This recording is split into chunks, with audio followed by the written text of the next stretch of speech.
কুমিল্লা বুড়িচংয়ে সদর সড়ক সংস্কারের দাবিতে মানববন্ধন ও বিক্ষোভ অনুষ্ঠিত হয়েছে।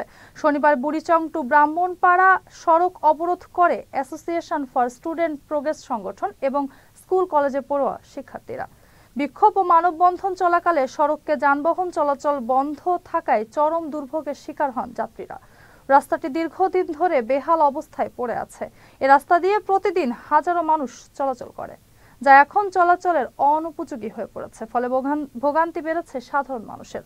এ সময় সংগঠনের সদস্যরা উপজেলা ভাঙা রাস্তা দ্রুত সংস্কার, যানজট নিরসনে বাজারের দুপাশের বাইপাস রোডগুলো মেরামতের দাবি জানান।